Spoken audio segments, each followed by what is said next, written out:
recording. Okay. Um, all right. So, I mean, at least I'm speaking clearly, so the allergies ain't that bad. Right now, my nose is no longer running like a faucet. I don't have that dryness in the back of my throat, so That's overall good. solid. Now I can go back to trying to finish my birthday rum. Oh my God. I don't have too much left, and I have my tea somewhere here. Did you have fun this weekend? I had a really good time. Got to I think I told you on my birthday didn't do nothing, just order takeout, kick back, relax. Yeah. It's a good feeling. As far as I'm gonna go ahead and just pour the whole thing. Goodbye, birthday rum. I start a challenge tomorrow where I'm only able to drink twice a week, if that. I don't even drink that much, but it's still a challenge. So I'm You're only allowed to drink twice a week on 75 hard. yep, only allowed. Like that's it. Like at most 2 times a week, but more I'm times than like, not, that's a lot. I don't have to drink it. That's my I mean, I maximum. know, but that seems like a lot. Friday, Saturday, Wednesday, Sunday, like just 2 days in that week. That's it. Okay. Same thing with my hookah. I can only hookah once a week. Mm, No more fast food, so no McDonald's, no churches, like all the fast foods, they are going to be a no for the next poisoning. 2.5 months. Um, Shit, what else? Like I do have the workout one in there. That's gonna be the hard one because I can get myself up to work out for like 2 3 days. It's after day number Sure. three when I'm like I don't feel like it, You have to push past day number 3. and tell that to my impulses. On day number 3, you have to give yourself something special. That would be fast food, but guess who gave up fast food for the next 2.5 months? Not fast food.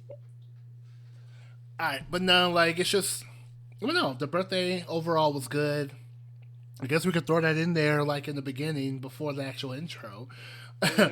But no, the birthday was good. Had again, I ordered some Chinese, ordered some ramen, kicked back, watched some things. Still need to watch the Encanto live performances. I just watched that. See, I need to go ahead and watch that later tonight. Yesterday was actually when I went out with friends. We went to this place called Bangers on Rainy Street here in Austin, Oh, and it's real pretty good. They're like a beer. They're the place with like 200 different beers on tap or something like that. that's cool. I always want to go to those places, but I don't even drink beer. See, they also have like wine and of course non-alcoholic stuff, and they have man mosas, where it's a whole bottle of champagne and a splash of OJ. Oh my God. But it was I thoroughly enjoyed it. It was cool. Um, I'm trying to think what else. We did go to a couple bars in that area, and but like I'm 34 now. I don't care to be out till 2 a.m. That ain't my ministry no more. Like I'm not out here trying to hit them closing time hours to like, oh, who can I No? hook up tonight? No, I You have play know, parties and my partner for that, so we're good. Like I'm good. Um, grown people shit. but yeah, the birthday was pretty solid. And how was your weekend though? Like we're in a I whole got to have week. This is fun. like a week into the new year. I know, but it feels like today is the first day of the new year because it's been an exhausting 2 weeks. Like, I spent the first week, the week of Christmas, up at my mom, and then we had a passing in our family. So it was basically all of that until last Thursday. And then Friday, we celebrated my mother's birthday. We did like a little game night. It was cute. I drank a lot of brandy. That was disgusting. Um, and then Saturday, I kind of chilled. And then today, I decided to start microdosing. So I've been spending my day planning that schedule out Okay. and how to do that for the next month. It's about a month. Have you ever? You say How long ago did you start? Well, technically, so I bought these caps and I took it on Friday and then I took it today and I was like, oh, I should just do the protocol. If I'm gonna keep taking these caps, so I scheduled it out correctly using the James Fadiman method on how to microdose responsibly. So we'll see how that goes. I'm hoping it really amps things up for me while I officially start the new year. Okay, fingers crossed. Am. I've heard the positive of microdosing, not too many negatives. Hope that works out for you. I just know that as far as 2023 goes, I will focus it on it being more shroomy. Yes. That's That what it should be. because it's like liquor. Like I got like 3 bottles of rum for Christmas slash birthday. Like liquor is cool. Like, but I feel like out of everything, even if it comes down to like with weed, it still affects your lungs. Mm-hmm. If it comes down to a liquor, that liver of yours takes a beating. Right? With shrooms, it's What do you pretty have to much lose? it's digested. It's yes, it has its own like I guess what you would call negative aspects, but I'm just saying it It can't goes be that in, bad. it goes out. Like it's done. Like it's not like it has to do through an extra process. Right. Shrooms are super chill unless you have like a lot of trauma. But I mean, is it a bad thing to have to let go of trauma because shrooms said so? I mean, it also helps. Those help out people with PTSD. Like there are a lot more positives I've heard from that than anything else. Definitely. I mean, the more you learn about shrooms, the more it kind of takes you into deeper psychedelics. I'm not trying to go that far. I'm probably gonna stay right here with shrooms. But I could tell you how serious it is. Like I've had these 2 bottles of white Hennessy for months now. That's how you know I'm not drinking liquor anymore because those would have been gone. But I'm here. Like Shrooms and I, we've done sexy things together. We've done hard things together. And now I'm basically like a full-time student with a full-time job, and Shrooms and I are gonna make it work. All right then. Oh, whoa! What time? Like how long? We've already been 7 minutes in, and we actually have a very filling episode today. So I guess let's go ahead and get started with episode 7 of the Big Letter Little Letter podcast. We're back.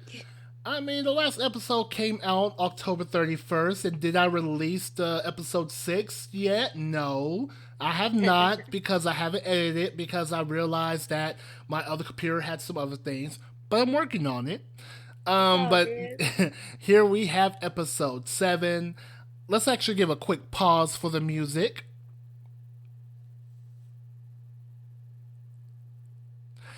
And ladies and gentlemen, allow me to welcome you to the new year involving the Big Letter Little Letter podcast. Big Letter Little Letter podcast. Excuse my allergies. I am one of the hosts, go by Hedo, Ike in other circles. And I'm your little letter, Jam. Hey Jam, so we actually you've heard us. We were just over here catching up, talking about things because we both been kind of busy because life be lifing, and Right. yeah, thankfully we still want to do this thing, so we're gonna keep making more episodes to help educate both big and little letters and trying to figure out what kind of roles they enjoy or what roles they may want to explore. As long as people have questions, we're here to answer them. Well, all right, and today we are dealing with the letter C, which is for caller. See, color.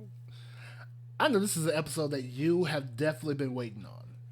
It's the episode I think both of us have been waiting on since we started the podcast in the first place.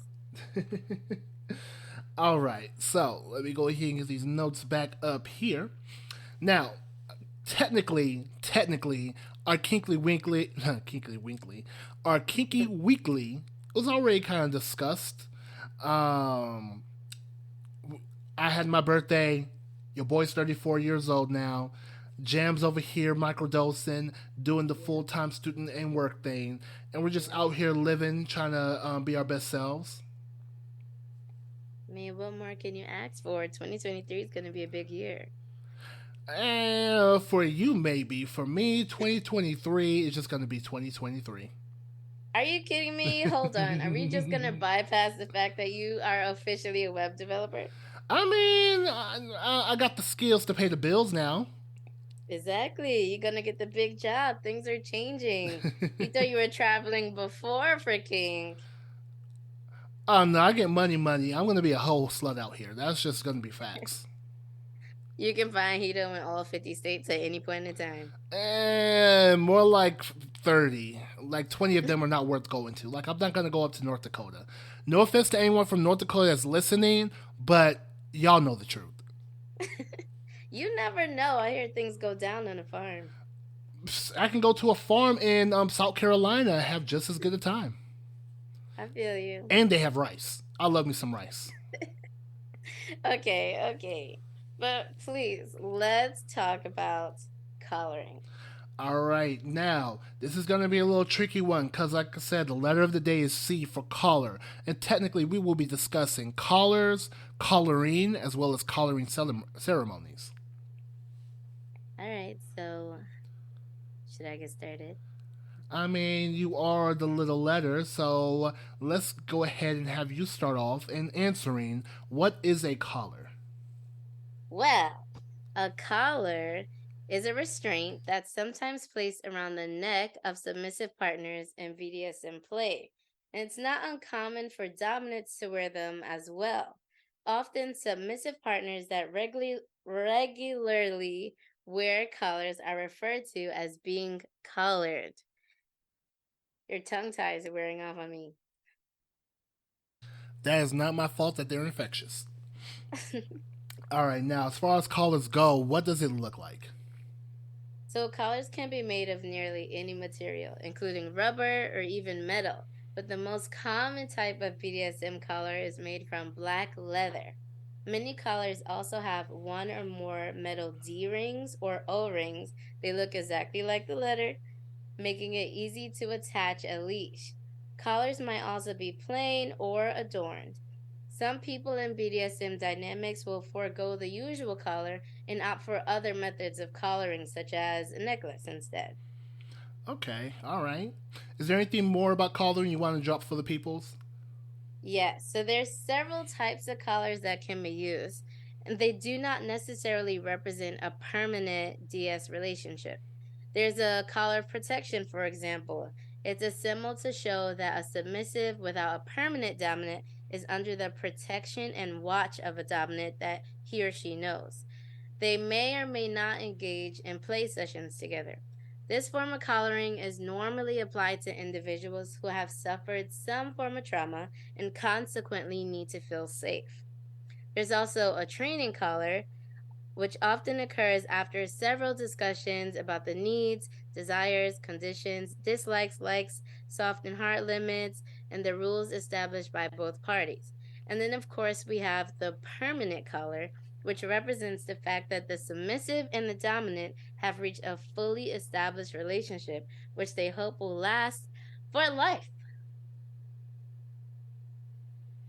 Well, all right. So, from what I'm getting, a collar is some tangible item that is worn to give a symbol that the submissive has a partner, or in some cases, someone available for there as protection, and that they can have various variations. They can actually have different adornments. They can have different things like metal rings, either D or O shape, kind of like, for the purposes of attaching like leashes. Or honestly, I'm a tag kind of person. Like I enjoy.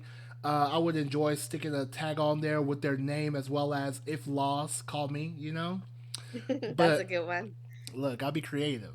But it sounds pretty upfront as to regards to what a collar actually is. Yeah, I think it's pretty simple to understand on your most basic level. And of course, coloring can have lots of different symbols for different people. So now that you say that, I guess I can go ahead and talk about what collaring itself means. For sure. Tell us about it. All right. So, collaring can symbolize different things for different people. In the spirit of promoting self exploration, some people might practice self collaring to explore what it feels like to wear a collar, how it makes them feel emotionally, physically, or even spiritually. In dynamics, collaring represents an act of submitting oneself to the dominant, often regarded as a powerful symbol in the world of BDSM. A collared individual publicly represents the DS relationship between two parties. In a more casual context, such as parties or at home scenes, the act of being collared can be used in light bondage or role playing. For more high protocol dynamics, it usually shows that the submissive in question is off limits to other dominants. For others, it indicates that a conversation or negotiation needs to be had with the dominant if someone else wants to top the submissive. Yeah, I'm happy we're including the part where some people might self color because in every episode, I talk about self exploration and why you have some old school high protocol friends who would not like to see you wearing a collar on your own. I really suggest seeing how it feels. You don't want your first time to have a collar on is like at a party and you're like, actually, I think that I'm a little claustrophobic. Like figure that out before you want to try collars with people. But definitely understanding what a collar means for you and your partners and like where you're using it. And one thing I do understand is the disdain for status quo stuff that some people may have, whether new age, old age, or anyone in between, because the color itself is an antiquated system of like acknowledging, oh, this person belongs to someone, or oh, this person has ties to someone. But I am a fan of things that are clear cut and understood.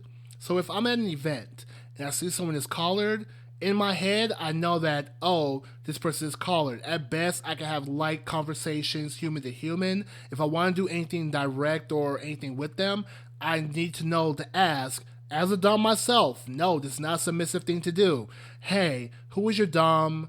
I would like to like talk with them in regards to if we can do a scene.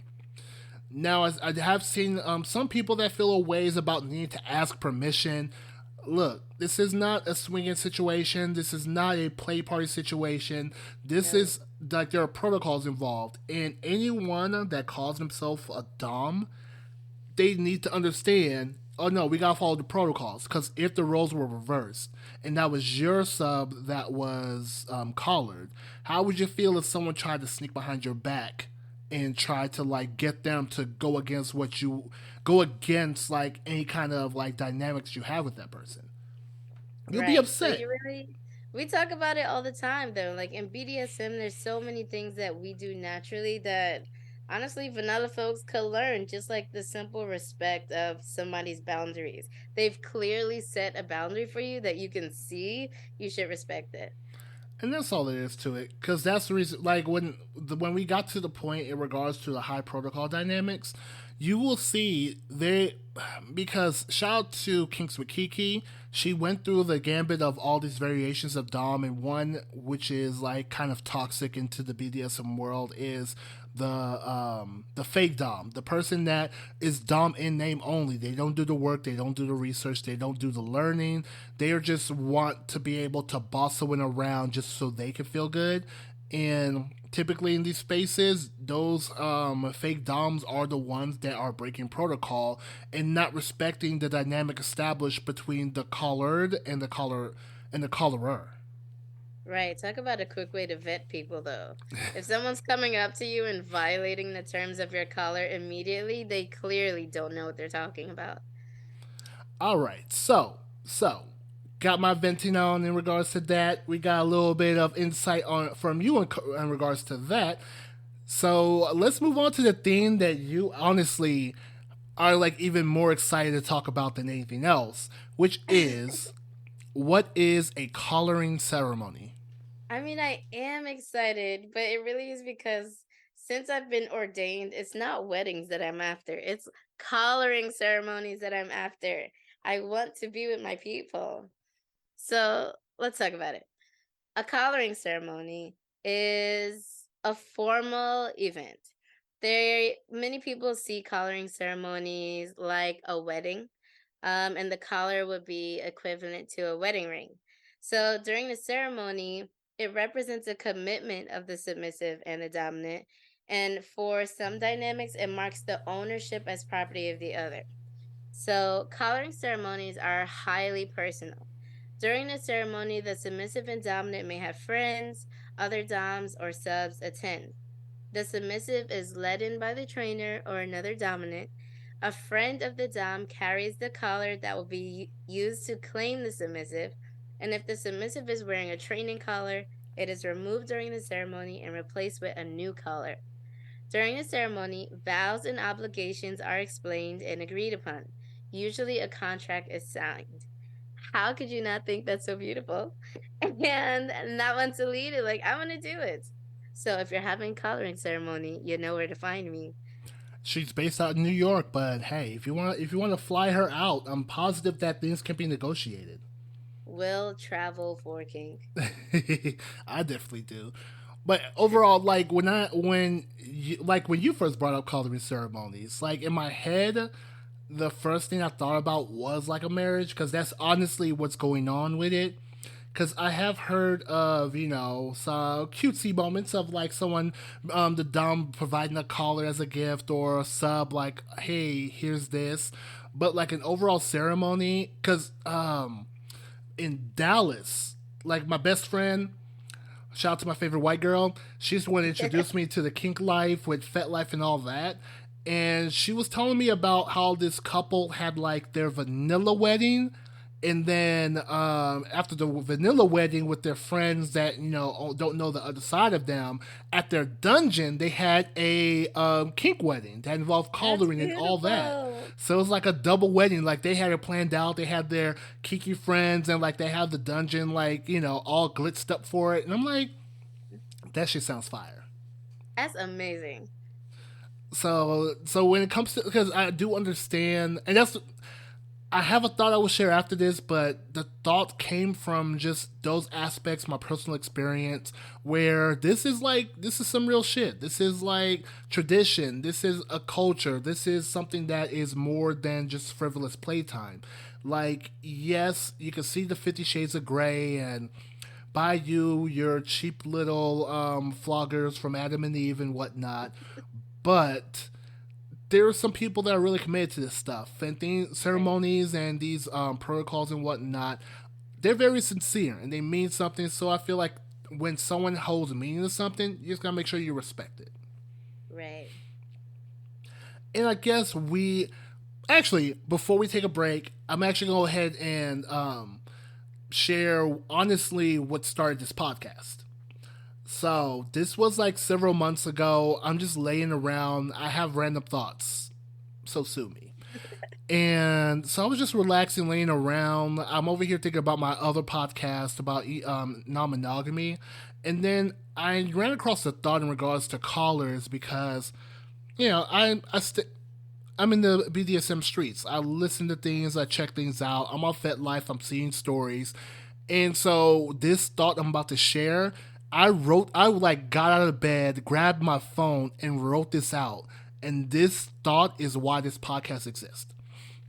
So, there's a difference between wearing a collar and being collared. Wearing a collar simply means you think it's a cute accessory or you are giving a nod to your role as a sub, pet, or slave. Being collared is a level of commitment by both Dom and sub that the power dynamic has changed to where the sub is willingly giving up the power of allowed control. Being collared is the equivalent to marriage in a spiritual sense, not like the government ties. Of course, this can be dissolved just like a marriage via divorce or any reason, but one does not treat marriage like a frivolous activity, and they actually do believe in it.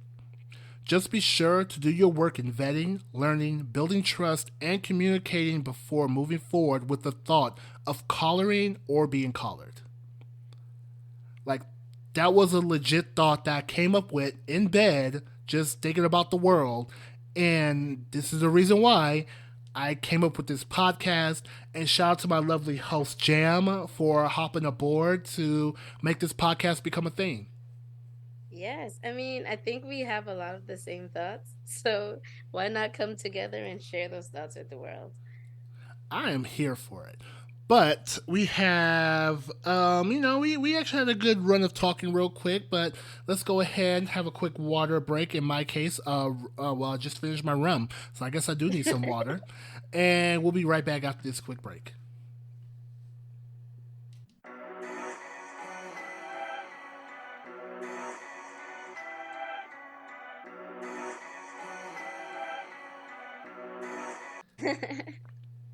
All right, the mic is hot. Okay, welcome back to Big Letter Little Letter podcast. I'm very excited about part 2 of this episode because we have our very first guest. All right, sort of a guest. Sort of a guest. So, our guest answered some questions.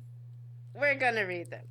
So what happened is I went about in these kinky streets and I wanted to find someone that was actually collared and try to figure out like what all, went into what they were going on. And so, yeah, I ended up from the WhoreHive. There was a lady that is a part of there that went ahead and was willing to answer some questions. Like more times than not, what happens within the kink community is people who do have vanilla jobs because that's how they kind of gotta live life to live their kink life. And we're not gonna risk someone's job, for a voice interview.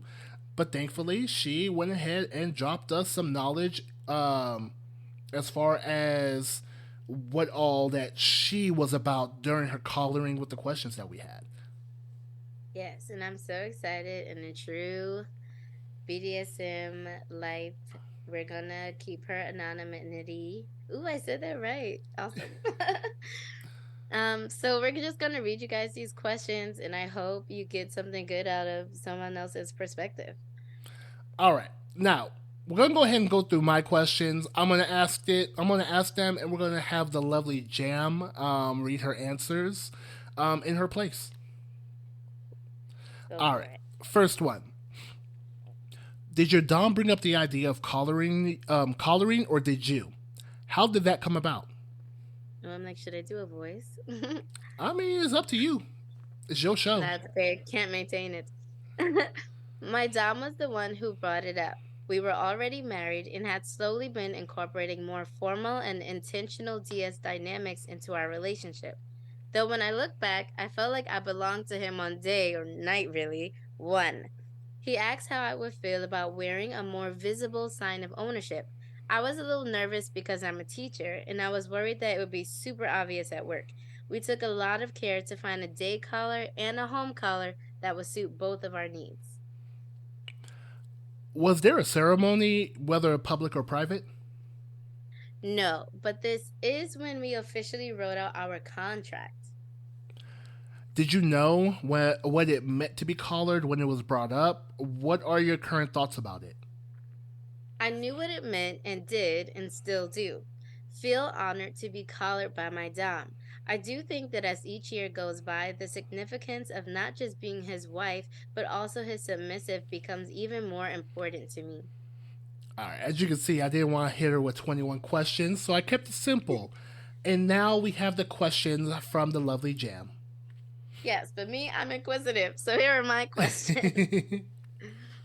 Did you have or would you recommend going through collar phases with a partner, such as a play collar, a necklace or jewelry, or a forever collar? I think this depends on the group, on the couple, to be honest. A play collar could be a way of gauging comfortability, but for me, being collared, even just in play, was a sign of ownership, so I took it really seriously. How do you feel about the forever collar? I love them. Knowing the intent is to have the unbroken dynamic adds trust, vulnerability, and commitment to me, which ultimately will make me serve my dom better. What are some important differences between a dom you play with and a dom you accept a collar from? To me, the intimacy and my level of devotion or commitment. A dom I played with would have my submission in the moment, but I would only accept a collar from a dom that I trust my submission with full time 24/7. For me, that would be hard to achieve with just play because there would still be so many sides of me that person did not know.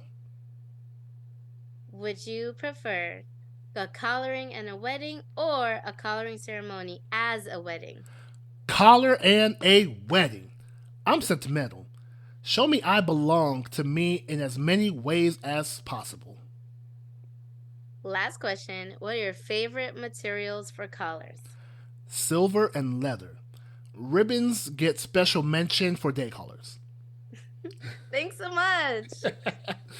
All right, shout out to you. Thank you for responding to the questions that we had. Please understand, listeners, you are free to email us. You can reach me at texastribe.ish@gmail.com if you have any kind of questions or inquiries or you want to share your own story. We'll be happy to share them here on the podcast. Please, and I hope that she enjoys our rendition of answering our questions.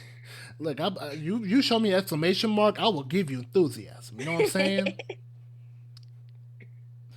All right, but you too could be voiced as one of us on our podcast. The full lisp and nasaliness of the pollen and allergens and whatnot. The full, you almost got Fran Dresser tonight. That's what almost happened. Oh my gosh, Mr. Sheffield. We'd have to reschedule.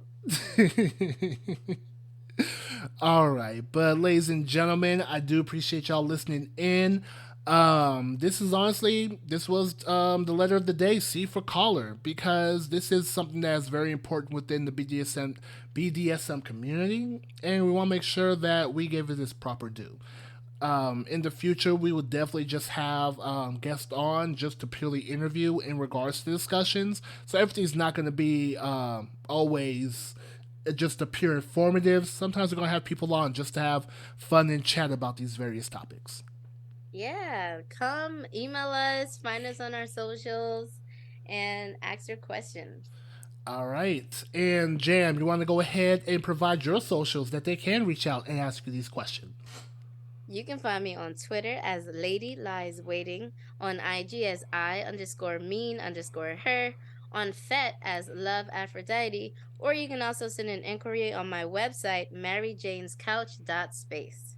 All right, and I am Hedo, also known as the Hedonistic Dom. You can find me on Twitter at hedonistic_dom, Instagram as HedonisticDom, Fetlife, HedonisticDom_ at the end, and be sure to check out my other podcast, Hitchhiker's Guide to Ethical Non-Monogamy, E&M for short, on all available platforms. And that'll be it for us today. This has been episode 7 of Big Letter, Little Letter Podcast. Stay kinky and inquisitive. I'd rather stay kinky and safe. Bye, y'all. Do all of it. Bye.